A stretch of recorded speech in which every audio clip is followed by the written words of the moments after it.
most popular YouTube. Another day, another demo. Man, do I need one of those intros.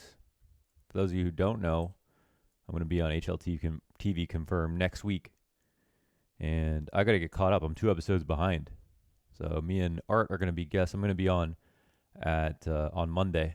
Going to be on HLTV Confirmed on Monday to talk about how to bring excitement to online Counter-Strike and talk about stuff related to this year and Counter-Strike and stuff like that. Pretty excited to go on. I'm a big fan of the show. Show's growing like crazy. Kind of feels like a great place to go and get Counter-Strike news. If you got an itch, a little itchy, you want some Counter-Strike news, that's the spot. Recommended watching. I got this. It's server time. I think I got one more of these as well. I got to get caught up on. I think I have the Cadian one. I didn't really watch the full thing yet, so I got to get that caught up on that. But I've been busy. Oh yeah, that's right. Okay. It didn't even look that bad before, but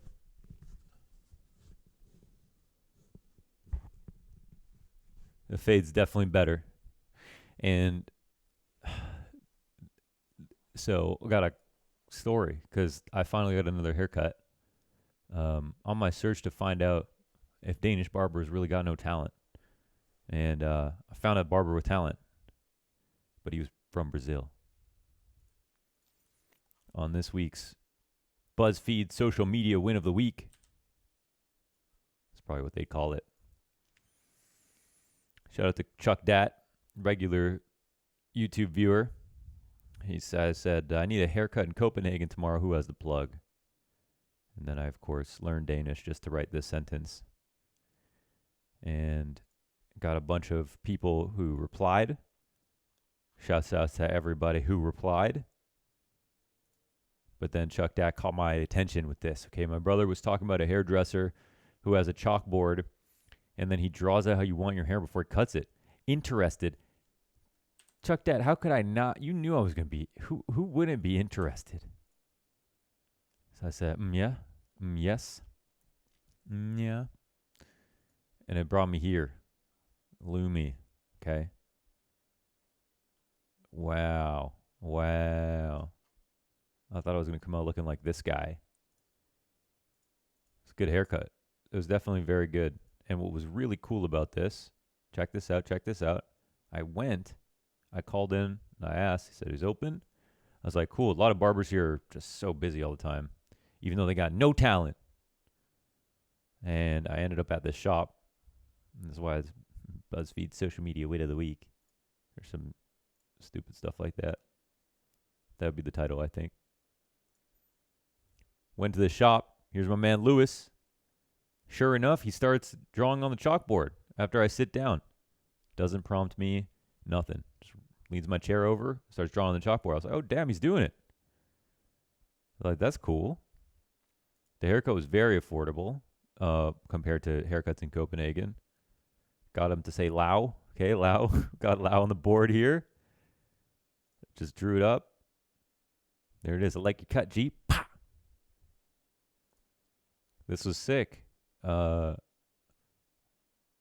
This was awesome. This man is 51 years old. He said 51 years old. I said, what? He said 51. I said, what? He said 51. I said, what? He said 51. I was like, damn. This guy has Anderson Silva genetics. And I noticed he had a weird accent. Extremely strange. Because he's been in Denmark for a long time. And but I could hear it because I've been to Brazil. I've been to Sao Paulo, I've been to Rio. Lots of Brazilians in our scene. I know the accent. Okay, so I could spot it. I could hear little words.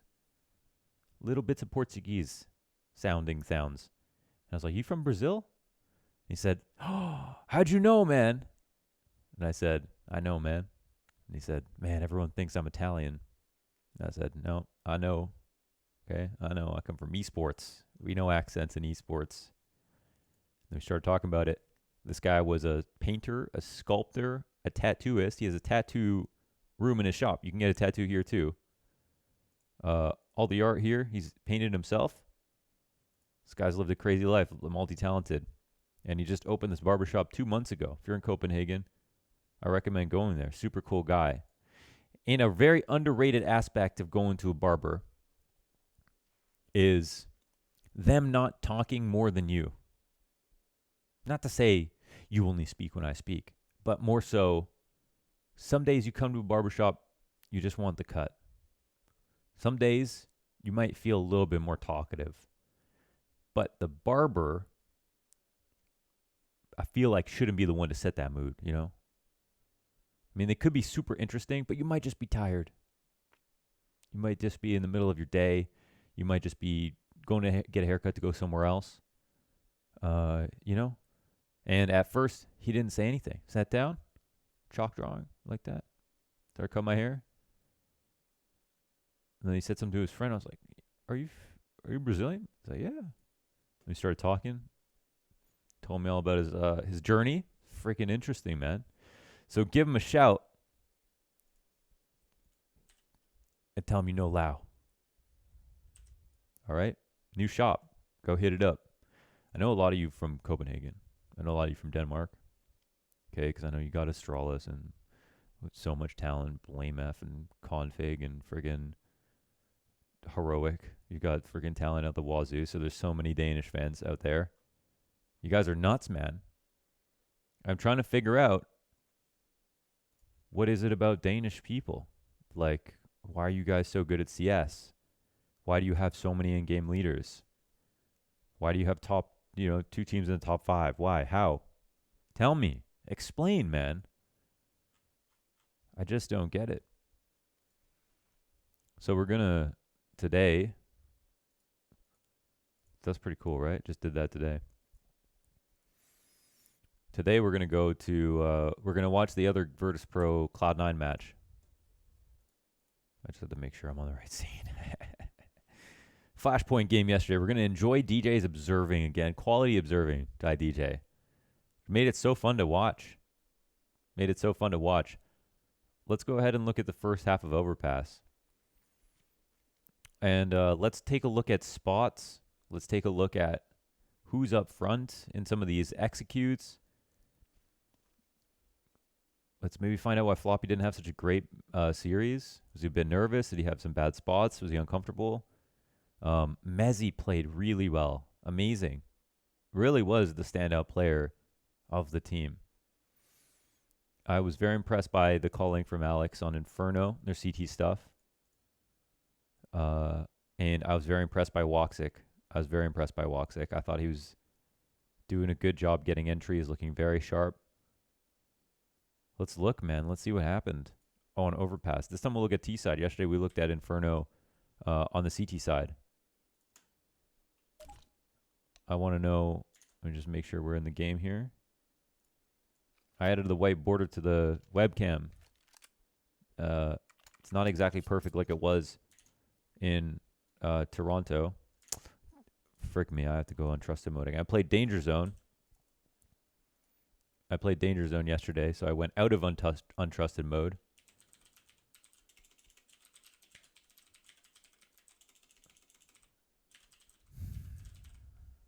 I told myself I'd remember to put this back on. I told myself, you remember to put this back on, but I didn't. I messed it up. For some reason, Counter-Strike, I can't even record on OBS without Counter-Strike saying nope. No hooks. No hooks. Luckily, it's not the HLAE setup this time. And we're already right back into the game. See if you see.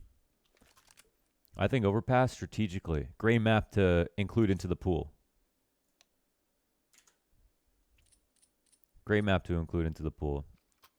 Smart for teams to play Overpass because it's a map that is less picked at the top level right now.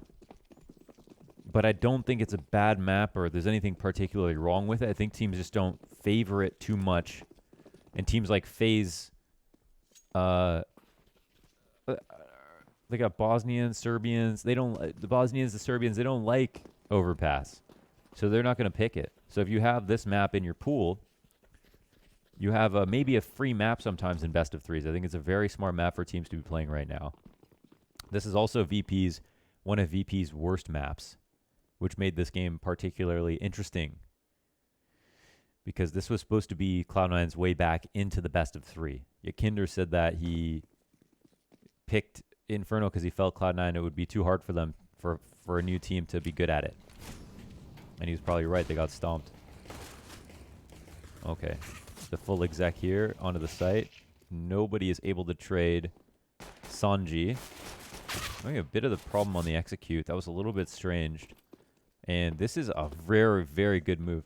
Okay, I have a theory about Cloud9, right? I have a theory about Cloud9.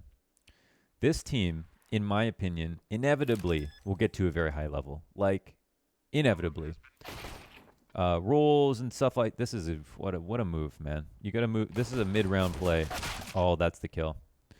Yeah, Floppy wasn't comfortable today. That was the kill that would have made this round one that we talk about for a long time. I'm gonna guess that S-Tech can't pull this off. Glock with the smoke out. Oh, you know what? Oh, that was close. It was close. A very nice attempt in the mid-round. But my theory is that because Cloud9 don't really have a super dedicated entry fragger who's not like... There's so much IQ on this roster, right? Let's say Floppy is your aggressive CT or T player. I think he would be a good person to have. He can be like the Elige of the team once he gets comfortable. But I think what would be really smart for Cloud9 is to do a lot of aggressive stuff with their team that's not actually that aggressive overall. You look at this, this roster. Woxic and Floppy are probably the two most aggressive players. Maybe Alex, I don't really know. And then try to get it to the mid-round as soon as possible. Because if you go trade 2 for 2... Okay, well, this is actually a big push. Okay, the trades are pretty good. Hold on. Let's talk. 3-on-3 situation. And Woxic misses a shot. Yakinder would have died there. Yakinder will start to fall. Bomb is spotted. Kicker's pushed out. Wow, so VP are very, very hard to lock down. They're flowing. They're flowing like the motion of the ocean. Oh, it was a good peek. And good trades back and forth. Let's see what comes of it. One-on-one situation. But here's my idea. Get this team to the mid-round as soon as possible. The 3-on-3, the 2-on-2. Because I know all these players are pretty much known for either having good comms, being good teammates, being very smart and cerebral players. We don't have like the brainless entry fragger on this roster. And that's for some people would say we would say is a flaw. And it's like almost so much versatility that it's a curse, right? So much versatility, not enough specialization. But I think in the mid-round, in the 2-on-2 situations where there's a lot of walking around, this is where Cloud9 will shine. And we're going to see Mezzi play a clutch to perfection here. James, he gets bamboozled. The plant will go down on the A site, or on the B site. And, let's see how Mezzi plays this. He knows that James opping. He's going to try to get away. Oh, that's a moment. Oh, just beautiful, really. He's got to... Here he wants to actually fight him when he comes out of heaven. Oh, that's a position where he could get out. Beautiful moves by Mezzi. Amazing round by Mezzi. Really. The trades were all super solid. So I think on this team you have cerebral players where their spacing is always going to be ultra perfect. Their mid-rounding is going to be top-notch, like such smart players. You have Woxic who can make plays in mid-rounds. You have amazing clutch players. Mezzi, Esatag, and Floppy. We just saw what Mezzi can do in the clutch. We know Floppy's fucking 1v4 versus Straws. What else do you need to know? And Esatag also. Like, these guys will clutch. So from my perspective, break the game a little bit. Don't try to work it too slow in the 5v5. Oh my god. Okay, that's a kill you got to get. Try to work out how you can use your team for aggressive openings. And hey, you might just destroy the other team as well because of the individual level. But I think if we're talking strengths here, they, in some sense, have a strangely balanced team. A team with so much talent, but a lot of overlap and a lot of versatility and not a lot of specialization, I guess. I think we're going to need to see Floppy develop into more of an Elige. I think he'll have to take a hit in his stats a little bit at first. in order to be this aggressive T-side player to open things up. I'm not really sure about Esatag as an entry fragger. I think he's extremely good in like a lot of spots, but it just, I don't know. Maybe they might have different answers. Just speculation by me. But we can see some of the potential here. But not an incredible half in this match here by Cloud9. But we're going to try to find out why. So Floppy holding back in the lurk.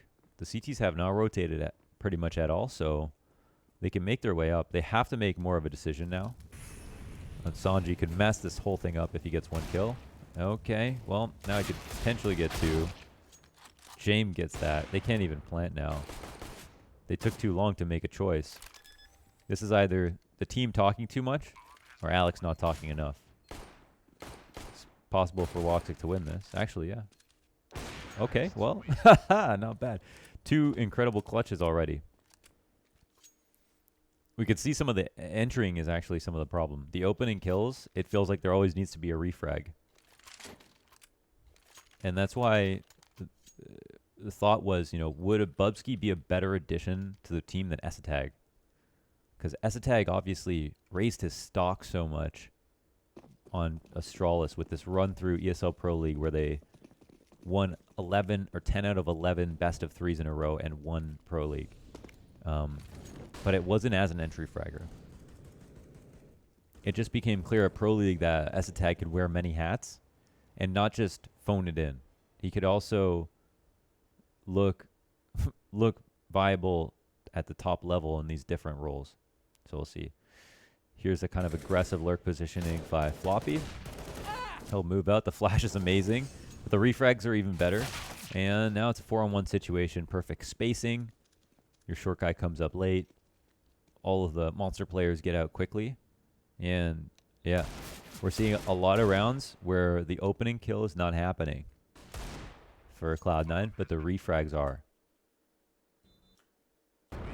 Let's move it on forward. So far, so great. What could go wrong?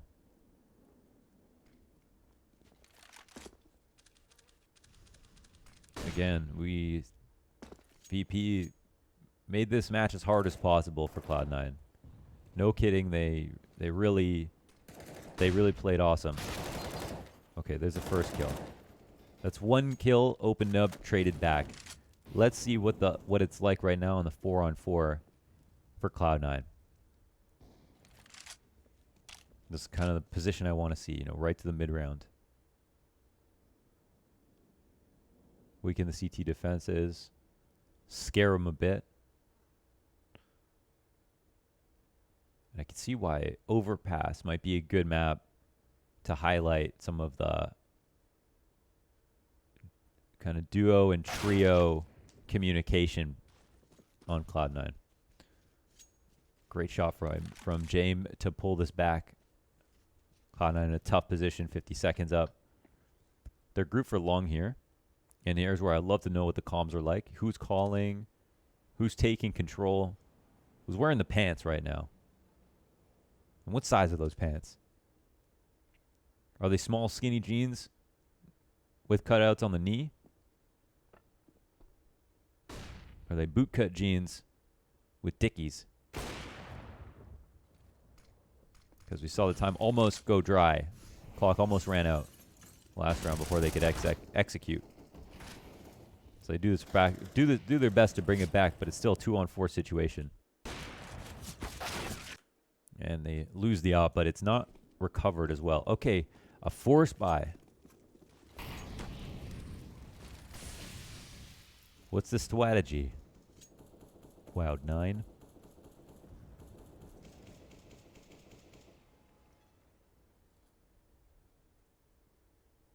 Got nothing like a little bit of DJ observing.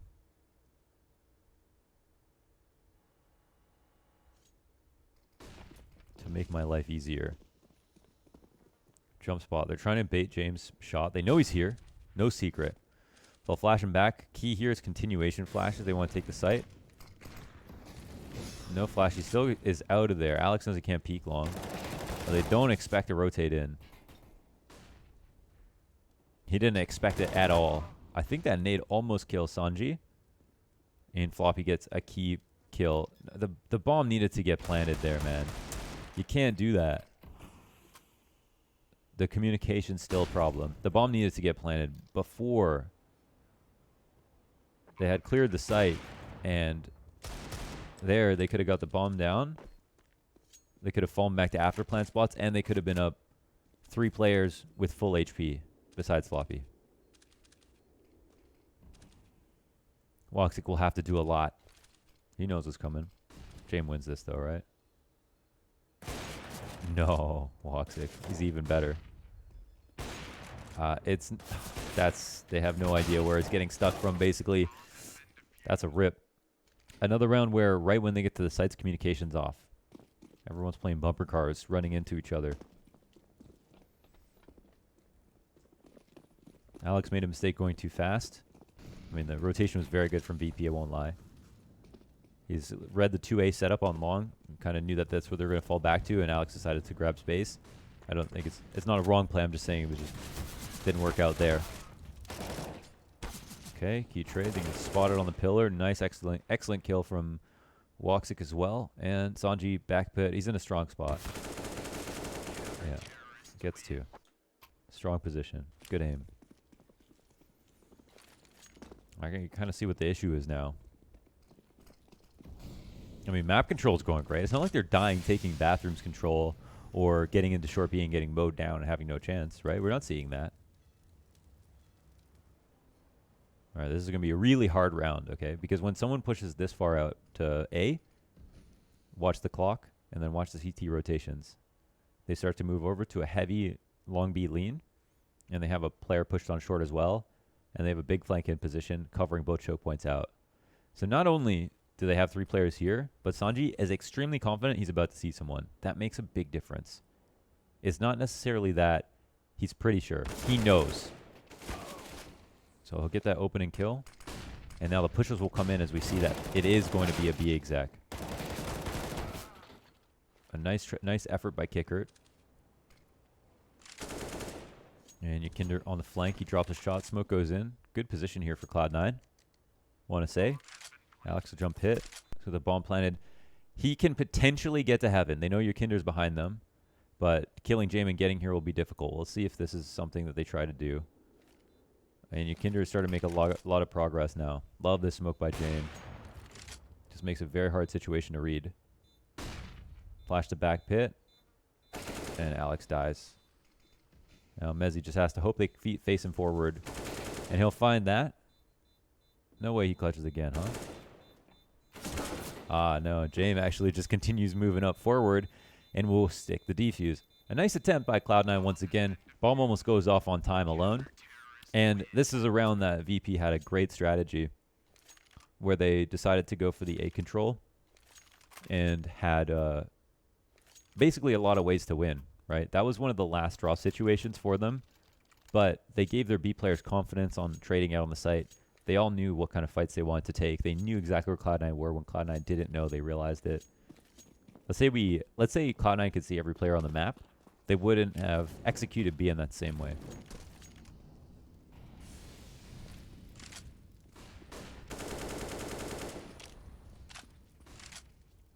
Technically, because the CTs had to cover both stairs and the A ramp, the mid ramp, they were playing it a little bit safe. Oh my god. Wicked shot by James. Wicked fast. That did mean that, you know, there was a chance to get in because there's only 3 players on the site. But still. All right. Well, here's 2 opening frags. This has to be a round win, right? Now, let's look for protocols when the site gets taken. They've only got 2 smokes to use, so they just want to make sure they don't get opt number 1. I would have really liked to see an A exec here. Not because of the better site, just because I want to see like how it goes this time around. So they're walking down. There's not been really a rotation here by VP. But I think what Alex maybe noticed is that VP have been very quick to rotate one out of B. So We'll see how the entries go. They're going to push on in. Kicker, big frag. That's the whole short player shut down, yeah. And Kicker gets mad damage off of this in what is basically a beautiful hold. I don't want to hype up Mezzy too much, man. He's new. But goddamn, does he look like he's one of the most important players here on the T side and even on Inferno from what we saw. Another clutch from James. He's winning it. Now, Mezzy only had 10 HP, so...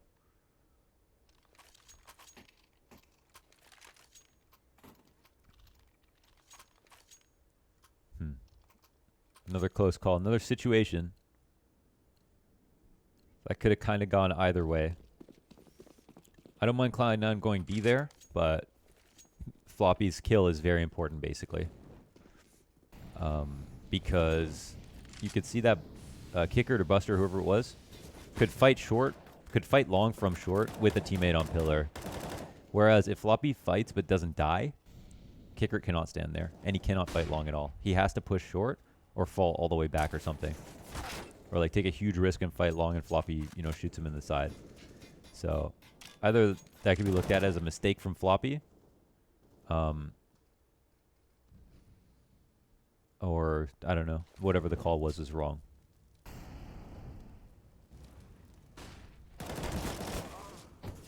Okay, 1 for 1, totally fine. Lots of damage too here from Cloud9 on the early round.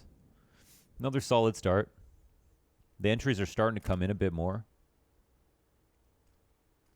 This one's a freebie, huh? Mezzy, you're gone. Mezzy, the buzzer beater.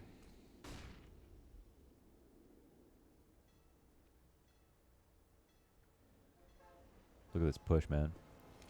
Kicker grabbed the baton. He's running a sprint. And he is so right, man. He might actually come back, watch stairs. Watch this.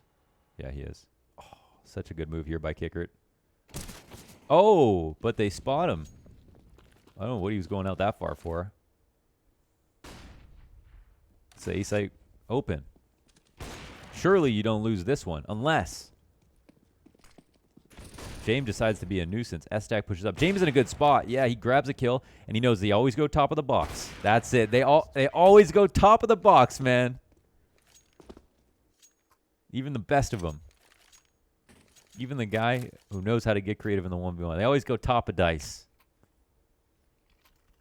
It's just a play you make. It's hard to go, if you go left side, go right side, you know, you can get caught a little bit more easily. He had to flick, but he knew. He knew it was top of the box. Getting picked off entering the site. Could have had smoke down for CT there, wouldn't have gone up. I think they had one smoke, but try to just get in and trade. Okay, fast explode into the B site. Let's see how the trades go. Mezzy, nice opening. Answer back ×3. Mezzy, the only player to get 2 kills in the round, is still alive. Buzzer beater Mezzy will get killed in the end. I'm excited to see Cloud9 today versus OG. Because OG lost to Gen G yesterday, which I don't know what the hell that was. I didn't watch the game, but what the hell? And OG lost. What did I say? OG lost to Gen G. Yeah. So you know, OG have been kind of consistently climbing their way up, but I hope OG play well today, and then I hope we get to see, like, you know, legitimate performance here. But there's gonna be a small asterisk even if they win because of OG's loss yesterday. But there are some very exciting teams right now. I'm so glad that Cloud9 exists with this roster. Like, think about it. We might not have ever seen Floppy on a team with this much talent. Alex on a team again. Mezzy on a team with this much talent. Oh, man, they're just getting smoked now because there's just a lot of confidence here from VP now to push a lot more. It's funny because even though the rounds were actually kind of close, they didn't really think about it like that. Yakinder goes for info. And he gets the info. Easy 3 tag. I swear to God, as tags crosshair, like I could see this being the beginner crosshair for CSGO. Like when you open the game, this is the default one. I could see them setting this as the default crosshair. I know the default one's like Summit's crosshair, like Style 1, couch view model and stuff, but this crosshair just amuses me for some reason. With the dot and everything, it feels like crosshair with training wheels. Got the outline. I mean, it's got all the components of a crosshair you'd want. But it's like the Roblox of crosshairs.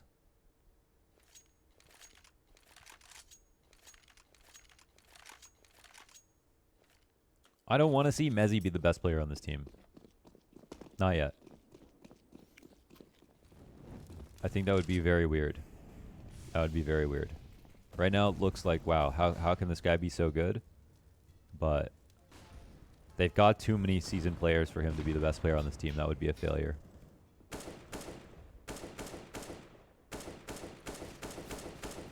But at least he's not like the one player who's not playing well. So it's a bright side there too.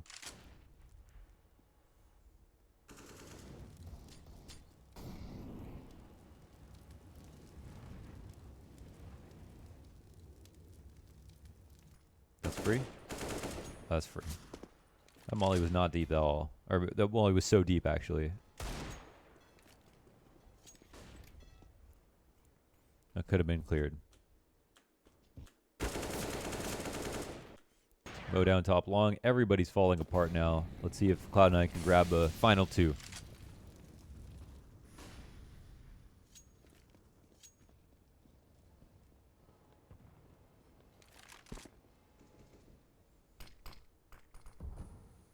Any more games like this where you want to watch where we watch a half, just the whole demo from the team's perspective, talk about different things?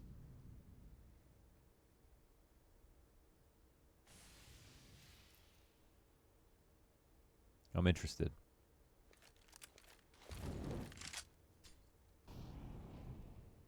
Messi dies early. Alex thinking about a lurk here. I think he's calling for his teammates to go back. So Yakinder's man of the hour. The $1 million man. Head honcho. The informant. Oh, and he dies. So this powers up Alex's position a lot, because now they're actually going to think it's B, but Alex can suddenly flank, and so they can group for 3 in the 4-on-4 for a B hit, and Alex can actually delay a little bit and then potentially fully flank here. So they're going to go for the execute. I wouldn't be surprised if they just gamble and rotate out. Yep, James is gone. And, well, they're actually going for the fake since Alex is right here. I mean, this works too. Oh, he tries to make it far. Everybody else is kind of far. And, oh, man, that's a ridiculous shot by Floppy. I mean, they needed that. But it's kind of weird that they just did not have... they just need like an extra flash or two on some of these... On some of these site execs, because James is getting an opening kill too easily on his rotates in. Kicker looking for the defuse. Going to find the cutest angle possible and walks and clutches that one out. Key kills are bringing this back for Cloud9 in spots where some protocols would help them a lot more. When they're doing the fakes back to A, they need to be throwing nades instead of just running up. Because they have... There was one round where they didn't smoke CT and James got a kill. There was another round where they didn't flash and James got a kill. That round, same thing. No flash, James got a kill. The actual decisions to go to what site are looking good, but the nades are not complementing the execs and the mid-round rotations. So they need to figure out their nades in the mid-round more. Be a bit more aware about what they need, even though it's not a full exec. Because the mid-round's where you make it up as you go. But that's what they need. More protocols in the mid-round. Okay. Woxic. He's grabbed the kill on big pillar. We're rotating back. James potentially getting a shot on the side here. That's nice. That's a nice frag and opening. And again, another rotation where they call out the weaker site. They get to it. And it's a no save zone here because it's the last round. So VP will go for it. But they probably aren't going to win. Haha, unless. Haha, JK, unless.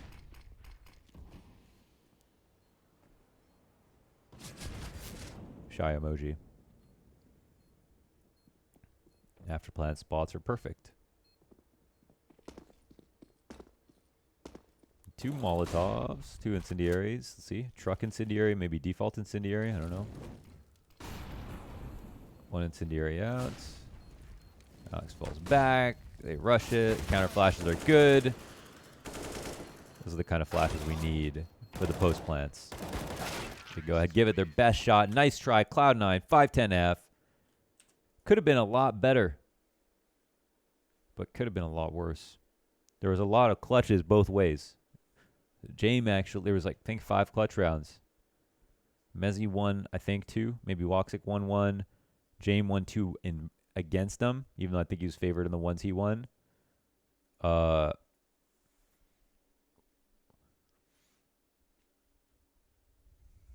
looked awesome. Woxic, I think, was doing his part. I think some of the calls were good. Yeah, I think that definitely the problem there was mid-rounding back to his site and not having protocols. Needs to follow up. Make sure James flashed. That would have been 7 rounds and a half, at least.